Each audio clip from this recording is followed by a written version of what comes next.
Good morning everyone. तो आप सभी का मेरे चैनल टीच वर्ल्ड पर स्वागत है। तो आज हम दोस्तों 3 जनवरी का जो करंट अफेयर का सेलेक्टिव क्वेश्चन रहेगा फ्रेंड, उसको आज हम हल करने वाले हैं। जो हमारा डेली करंट अफेयर का सेशन चल रहा है फ्रेंड्स, इससे पहले मैं 1 जनवरी और 2 जनवरी का क्लास अपलोड कर चुका हूँ। ठीक है दोस्तों, तो ये जो करंट अफेयर का क्लास है फ्रेंड्स, वो आपके सभी एग्जामों के लिए मोस्ट इंपॉर्टेंट होने वाला है। और ये जो करंट अफेयर है आपका इंडिया प्लस वर्ल्ड का करंट अफेयर है। ठीक है दोस्तों, और अगर आप स्टेट लेवल का भी करंट अफेयर पढ़ना चाहते हैं दोस्तों, तो वो भी हम कराने वाले हैं जल्द ही। तो अगर आप हमारे चैनल के साथ नहीं जुड़े दोस्तों, तो ज़रूर जुड़ जाइएगा, क्योंकि हम सभी एग्जामों के लिए अच्छी तरह से तैयारी करा रहे हैं। ठीक है फ्रेंड्स, तो चलते हैं अपने पहले प्रश्न की ओर। देखिए दोस्तों, जनवरी 2025 में एसोसिएशन के महासचिव नियुक्त कौन बने हैं? तो इसका right answer friend option number C, Manish Singhal ji हैं, जो नए महासचिव नियुक्त किए गए हैं। अगला देखते हैं और इससे जुड़े कुछ पॉइंट को कवर कर लेते हैं। भारतीय वाणिज्यिक एवं उद्योग मंडल जो भारत के सबसे पुराने शीर्ष व्यावसायिक मंडलों में से एक हैं, इसने मनीष सिंघल को अपना नया महासचिव से नियुक्त किया है। दोस्तों, मनीष सिंघल दीपक सूद का स्थान लिए हैं। इससे पहले कौन था? दीपक सूद। अब कौन है दोस्तों? मनीष सिंघल। और इसकी स्थापना 1920 में हुआ था और इसका मुख्यालय है नई दिल्ली। ठीक है फ्रेंड, अब दूसरा क्वेश्चन की ओर बढ़ते हैं। जनवरी 2025 में किन खिलाड़ियों को मेजर ध्यानचंद खेल रत्न से सम्मानित किए गए हैं? 2025 में किन खिलाड़ियों को मेजर ध्यानचंद खेल रत्न से पुरस्कार किए गए फ्रेंड्स? भानु भास्कर, डी गुकेश, हरमनप्रीत सिंह, प्रवीण कुमार या उपरोक्त सभी? तो ऑप्शन नंबर ई होगा दोस्तों, इन सभी खिलाड़ियों को मेजर ध्यानचंद खेल रत्न से पुरस्कार किए गए हैं। अब इससे जुड़े कुछ पॉइंट को देख लेते हैं फ्रेंड्स। युवा मामले एवं खेल मंत्रालय ने राष्ट्रीय खेल पुरस्कार 2024 की घोषणा की। पुरस्कार विजेताओं को 17 जनवरी 2025 शुक्रवार को सुबह 11 बजे राष्ट्रपति भवन में विशेष रूप से आयोजित समारोह में भारत के राष्ट्रपति से पुरस्कार प्राप्त होंगे। युवा मामले और खेल मंत्रालय ने राष्ट्रीय खेल पुरस्कार 2024 के विजेताओं की घोषणा की है। और ये जो मेजर ध्यानचंद खेल रत्न पुरस्कार दोस्तों, उसको किन किन क्षेत्र में दिया जाता है? शतरंज के जादूगर डी गुकेश, और हॉकी स्टार हरमनप्रीत सिंह, और पैरा एथलेटिक्स प्रवीण कुमार, और निशानेबाज मनु भास्कर, इन सभी को मेजर ध्यानचंद खेल पुरस्कार रत्न दिए गए हैं। अगला देखते हैं। जनवरी 2025 में भारतीय विशिष्ट पहचान प्राधिकरण के सीईओ कौन बने हैं? तो इसका right answer friend option number A, Bhuvnesh Kumar. IAS अधिकारी भुवनेश कुमार को भारतीय विशिष्ट पहचान प्राधिकरण के नए सीईओ के रूप में नियुक्त किए गए हैं। ये IAS अधिकारी भुवनेश कुमार अमित अग्रवाल का स्थान लेंगे। किसका स्थान? अमित अग्रवाल का। चौथा क्वेश्चन, वैश्विक परिवार दिवस 2025 कब मनाया गया? वैश्विक परिवार दिवस 2025 में कब मनाया गया फ्रेंड? तो ये ऑप्शन नंबर डी, 1 जनवरी को मनाया गया है। अगला देखते हैं, कुछ पॉइंट को कवर कर लेते हैं फ्रेंड्स। वैश्विक परिवार दिवस को हर साल 1 जनवरी को मनाया जाता है। कब मनाया जाता है? 1 जनवरी को। इसका मुख्य उद्देश्य क्या है फ्रेंड्स? दुनिया के सभी देशों धर्मों के बीच शांति की स्थापना करते हुए युद्ध और अहिंसा को टालना इसका मुख्य उद्देश्य है। इसका थीम क्या है? एक साथ हम समृद्ध होते हैं, हमारे वैश्विक बंधनों का जश्न मनाते हैं, ये इसका मेन थीम है। पांचवा क्वेश्चन, जनवरी 2025 में किस राज्य सरकार ने हिंदू और सिख पुजारियों के लिए पुजारी ग्रंथि सम्मान योजना शुरू की है? जनवरी 2025 में किस राज्य सरकार ने हिंदू और सिख पुजारियों के लिए पुजारी ग्रंथि सम्मान योजना शुरू की गई फ्रेंड? तो ये दिल्ली। जो दिल्ली राज्य हैं, उन्होंने जो हिंदू और सिख पुजारियों के लिए दोस्तों एक पुजारी ग्रंथि सम्मान योजना शुरू की गई है 2025 में। जनवरी 2025 में दिल्ली सरकार ने पुजारी ग्रंथि सम्मान योजना शुरू की गई है। इस योजना के तहत हिंदू और सिख पुजारियों को 18,000 का मासिक मानदेय दिया जाएगा। कितना दिया जाएगा दोस्तों? 18,000। और दिल्ली का राजधानी फ्रेंड्स नई दिल्ली, और मुख्यमंत्री हैं अतिशी मारलेना, और उपराज्यपाल हैं विनय कुमार सक्सेना। छठवां क्वेश्चन, किस राज्य सरकार ने 40 साल बाद यूनियन कार्बाइड फैक्ट्री से निकलने वाले जहरीले कचरे का निपटान शुरू किया है? किस राज्य सरकार ने 40 साल बाद यूनियन कार्बाइड फैक्ट्री से निकलने वाले जहरीली कचरे का निपटान शुरू किया दोस्तों? तो ये है मध्य प्रदेश सरकार ने। केंद्र सरकार और मध्य प्रदेश सरकार ने अब आपसी सहयोग से यूनियन कार्बाइड स्थल के जहरीले कचरे को हटाने का काम शुरू किया है।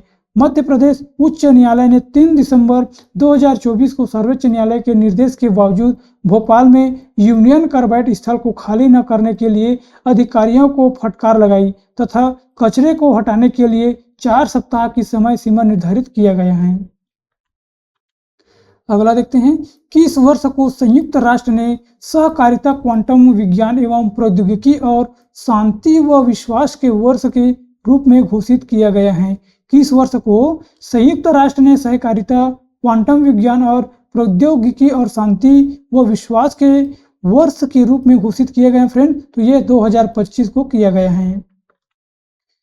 संयुक्त राष्ट्र क्वांटम विज्ञान और इसके अनुप्रयोगों के महत्व के बारे में सार्वजनिक जागरूकता बढ़ाने के लिए वर्ष 2025 को क्वांटम विज्ञान और प्रौद्योगिकी का अंतर्राष्ट्रीय वर्ष घोषित किया गया है। 8वां देखते हैं, विश्व ब्लिट्ज खिताब 2024 का पुरुष वर्ग का खिताब किसने जीते हैं फ्रेंड? तो ये इयान नेपोमनियाचची और मैग्नस कार्लस, ये दोनों ने जीते हैं। ऑप्शन नंबर सी हमारा राइट आंसर है। मैग्नस कार्लसन और इयान नेपोमनियाचची ने न्यूयॉर्क में 2024 विश्व ब्लिट्ज शतरंज चैंपियन में 2-2 स्कोर के बाद बराबरी की है, जिसके बाद मैग्नस कार्लसन और इयान नेपोमनियाचची ने विश्व ब्लिट्ज खिताब को साझा किया है। और महिला वर्ग चीन के जू वेनजू ने लेई टिंगजी को हराकर महिला वर्ग का खिताब जीता है। अगला देखते हैं, भारत किस वर्ष तक अंटार्कटिका में मैत्री की जगह मैत्री 2 अनुसंधान केंद्र को संस्थापित करेगा? भारत के किस वर्ष तक अंटार्कटिका में मैत्री की जगह मैत्री 2 का अनुसंधान करेगा दोस्तों? तो ये 2029 में। भारत सरकार ने पूर्वी अंटार्कटिका में मैत्री 2 स्टेशन का संचालन जनवरी 2029 तक पूरा होने का संभावना जताई है। कब तक? 2029 तक। केंद्रीय मंत्री किरेन रिजिजू के अनुसार भारतीय अनुसंधान बेस मैत्री 2 के लिए जगह की पहचान कर ली गई है। भारत ने अंटार्कटिका में 3 स्थायी अनुसंधान बेस स्टेशनों का निर्माण किया गया है। इनके नाम हैं दक्षिण गंगोत्री, मैत्री और भारती। और फिलहाल मैत्री और भारती पूरी तरह से चालू हैं। अगला क्वेश्चन देखते हैं, 10वां क्वेश्चन। जनवरी 2025 में आई रिपोर्ट के अनुसार वर्ष 2020 में भारत के ग्रीन हाउस गैस उत्सर्जन में पिछले वर्ष की तुलना में कितने प्रतिशत की कमी आई है फ्रेंड? तो ये मोस्ट इंपॉर्टेंट क्वेश्चन है, इसको याद रखना है। तो 7.93% की गिरावट आई है फ्रेंड्स। वर्ष 2020 में भारत में ग्रीन हाउस गैस उत्सर्जन में पिछले वर्ष की तुलना में 7.93 की कमी आई है। संयुक्त राष्ट्र जलवायु परिवर्तन कार्यकाल के उपलक्ष्य कराए गए आंकड़ों के अनुसार भारत की जीडीपी के उत्सर्जन तीव्रता में वर्ष 2005 से 2020 के बीच 36% की कमी आई है फ्रेंड्स। कब से कब तक? 2005 से 2020 के बीच 36% की कमी आई है। भारत का लक्ष्य वर्ष 2030 तक जीडीपी उत्सर्जन तीव्रता को 45% तक कम करना और गैर जीवाश्म ईंधन से 50% विद्युत ऊर्जा क्षमता प्राप्त करना इसका लक्ष्य है। 11वां क्वेश्चन, किस राज्य में भारत का पहला बाल कैंसर अस्पताल स्थापित किया गया है फ्रेंड्स? तो कहाँ किया गया है? पटना। पटना में किया गया दोस्तों। पटना कहाँ पड़ता है? बिहार में।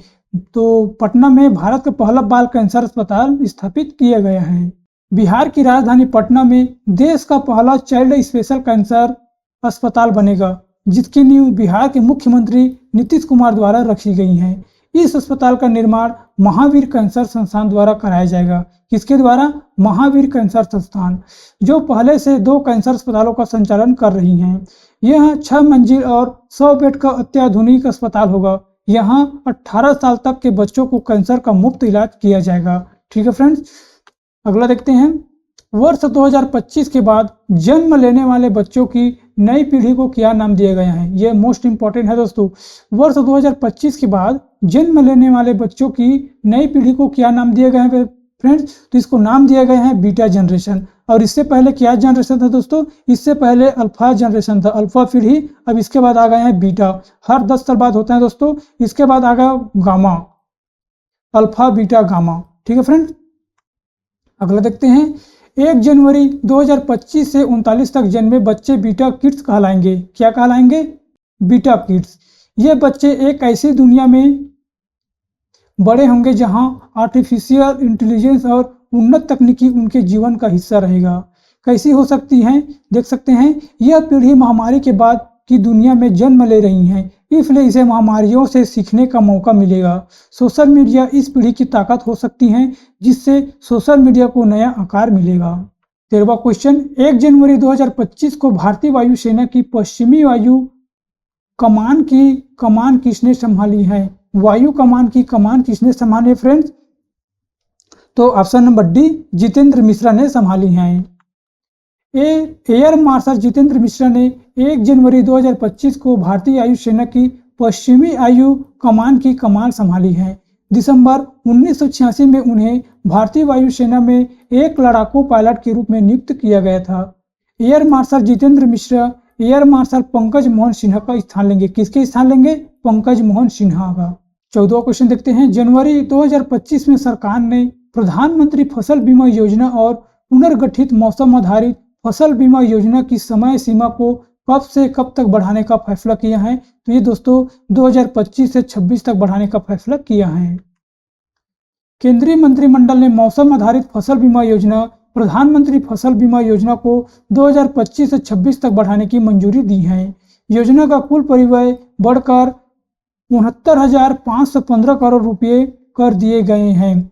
इस योजना के तहत बीमित किसानों में से 88% छोटे और सीमांत किसान हैं। बीमित किसानों में से 57% ओबीसी, एससी और एसटी से हैं। केंद्रीय मंत्रिमंडल ने पोषक तत्व आधारित सब्सिडी पर परे-डाई अमोनियम फास्फेट, डीएपी उर्वरक और एक मुफ्त विशेष पैकेज के विस्तार को मंजूरी दे दी गई है। अगला देखते हैं 15वां क्वेश्चन, किस देश में 18वां हाथी एवं पर्यटन महोत्सव का आयोजन किया जाएगा? किस देश में 18वां हाथी एवं महोत्सव का आयोजन किया जाएगा फ्रेंड? तो ये नेपाल में किया जाएगा। कुछ पॉइंट को कवर कर लेते हैं। 18वां चितवन हाथी महोत्सव 26 से 30 दिसंबर 2024 तक काठमांडू, नेपाल के चितवन नेशनल पार्क में आयोजित हुआ है। यह महोत्सव पर्यटन को बढ़ावा देने के लिए किया जाता है। किसको बढ़ावा देने के लिए? महोत्सव पर्यटन को बढ़ावा देने के लिए। और यह महोत्सव हाथी परेड, सौंदर्य प्रतियोगिता, फुटबॉल और पिकनिक जैसे कार्यक्रमों में कई पर्यटकों को आकर्षित करता है। 16वां क्वेश्चन देखते हैं, 1 जनवरी 2025 से किस देश में बुर्का पहनने पर प्रतिबंध लगाया गया है? 1 जनवरी 2025 में किस देश में बुर्का पहनने पर प्रतिबंध लगाया गया फ्रेंड? ये मोस्ट इंपॉर्टेंट क्वेश्चन है फ्रेंड, इसको याद रखना है। तो स्विट्जरलैंड देश ने 1 जनवरी से बुर्का पहनने पर प्रतिबंध लगाया है। ठीक है फ्रेंड। स्विट्जरलैंड में 1 जनवरी 2025 से महिलाओं को सार्वजनिक स्थान पर हिजाब, बुर्का या किसी अन्य तरीकों से पूरी तरह से मुंह ढकने पर बैन लागू हो गया है। इस कानून का उल्लंघन करने पर 1000 स्विस फ्रैंक यानी लगभग 96,000 रुपये तक का जुर्माना लगाया जाएगा। इस कानून के बाद महिलाएं सार्वजनिक जगहों जैसी public office, public transport, restaurant, दुकान और अन्य जगहों पर महिलाओं अपना चेहरा पूरी नहीं ढक सकेगी। और स्विट्जरलैंड की राजधानी फ्रेंड्स बर्न और मुद्रा है स्विस फ्रैंक। ठीक है फ्रेंड। तो हमारा 16 क्वेश्चन कंप्लीट हो गए हैं फ्रेंड्स। तो आज की सेशन में बस इतने दोस्तों। और अगर आपको ये सेशन कैसा लगा है, इसका फीडबैक भी हमें ज़रूर देते रहिए फ्रेंड्स, ताकि मुझे भी मोटिवेशन मिलता रहे और आप लोगों के लिए नए कंटेंट, जितने भी सिलेक्टिव क्वेश्चन रहेगा उसको ढूंढ करके मैं आप लोगों तक पहुंचाता रहूं फ्रेंड्स, और आपका जो तैयारी है 100% हो सके। तो प्लीज़ दोस्तों, आपसे यही रिक्वेस्ट है, मेरे चैनल को जरूर सब्सक्राइब कर दीजिएगा। तो मिलते हैं अगले वीडियो पर। Thank you and so much.